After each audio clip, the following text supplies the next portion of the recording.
Pemirsa, kita akan berdiskusi bersama dengan Febri Diansyah, pegiat anti korupsi.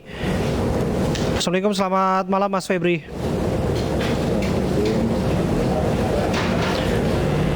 Mas Febri, nampaknya audionya belum dibuka.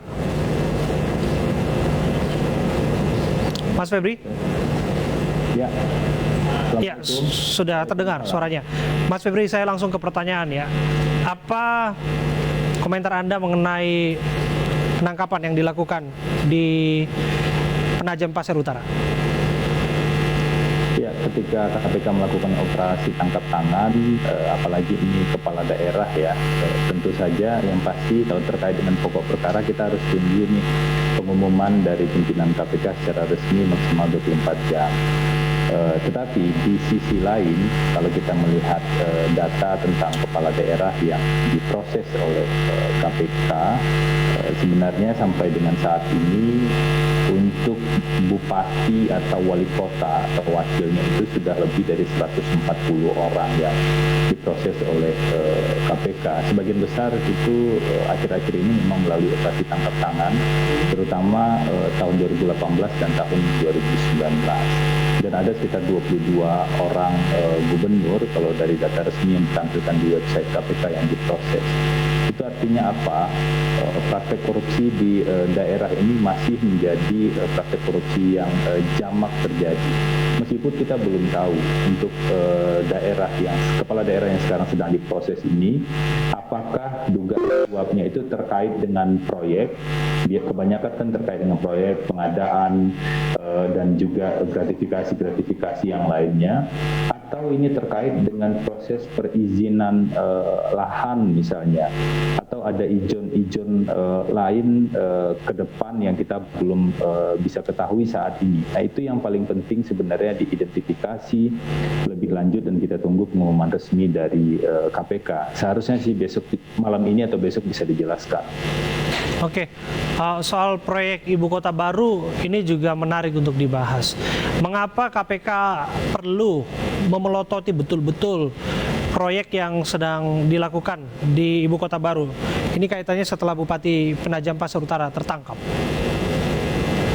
Ya, saya pernah baca ya, sejak Maret 2020, artinya 2 tahun yang lalu lah ya, itu KPK pernah mengatakan melalui juru bicara bahwa KPK akan ikut memantau atau mungkin dalam konteks pencegahan ya, rencana pemindahan Ibu Kota Baru tersebut. Tapi kita belum lihat secara konkret apa yang sudah dilakukan oleh KPK, karena tadi saya cek di laporan tahunan KPK yang disampaikan untuk akhir Desember tahun 2021 kemarin, itu tidak ada penjelasan spesifik tentang upaya pencegahan yang dilakukan KPK terkait dengan rencana pemindahan Ibu Kota Baru itu.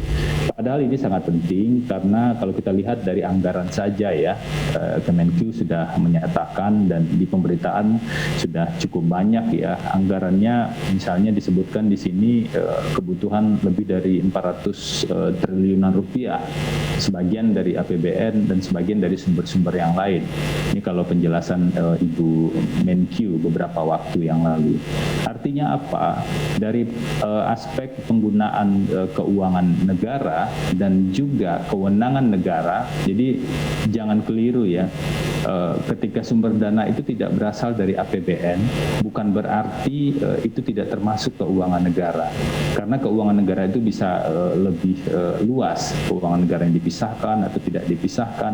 Tapi poin utamanya adalah apakah ada otoritas dan kewenangan negara di sana dalam pengelolaan keuangan tersebut.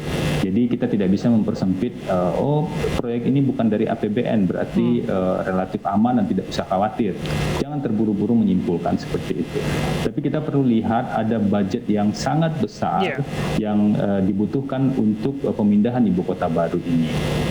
Kita tentu saja ingin penggunaan anggaran tersebut dan implementasi anggaran tersebut itu betul-betul clear dan bersih. Nah, mestinya fungsi-fungsi pencegahan KPK bisa masuk ke sana. Tapi sayangnya kita belum melihat ya informasi yang lebih detail terkait dengan upaya pencegahan tersebut. Dan yang kedua, selain soal anggaran, yang sering kali jadi problem di korupsi-korupsi di daerah adalah terkait dengan status lahan, perizinan lahan tersebut, pemindahan alih fungsi atau alih status dari lahan-lahan, apakah hutan, perkebunan, atau ada pertambangan. Itu bagaimana mekanismenya agar tetap clear dan juga tidak ada potensi transaksional di sana. Nah, dalam konteks inilah identifikasi secara lebih mendasar itu menjadi penting dilakukan oleh instansi-instansi memiliki kewenangan untuk itu. Oke, pelajaran apa tentu yang harusnya dipelajari oleh semua pihak mengenai OTT di Penajam Pasar Utara? Kalau pembelajaran terkait dengan OTT sebenarnya sudah cukup banyak ya, terutama bagi kepala daerah.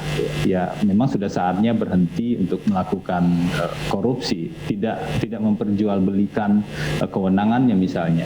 Tetapi kita punya satu persoalan yang cukup serius kalau kita lihat dari data-data penanganan kasus korupsi kepala daerah, atau kalau kita buka lebih jauh itu terkait dengan penanganan kasus korupsi dengan dimensi jabatan politik.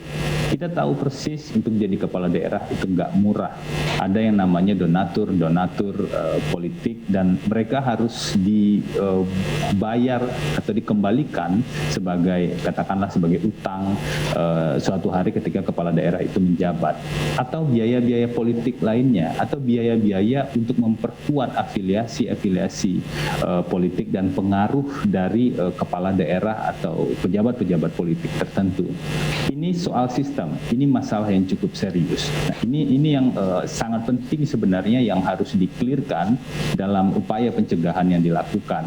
Tidak cukup hanya KPK, para pimpinan partai politik juga harus terbuka. Jangan sampai pimpinan parpol hanya bicara, misalnya ya, ketika ada OTT pimpinan parpol bicara, kami menghormati proses hukum, silahkan proses meskipun itu kader kami, itu baik. Tetapi yang lebih baik adalah agar pimpinan parpol mengambil tindakan yang lebih konkret untuk melakukan perubahan sistem politik yang mendorong orang-orang atau pejabatnya untuk korup. Meskipun sistem tidak bisa juga disalahkan ya, yang korup tetap saja korup, yang lain tetap bisa berjuang secara bersih, misalnya seperti itu.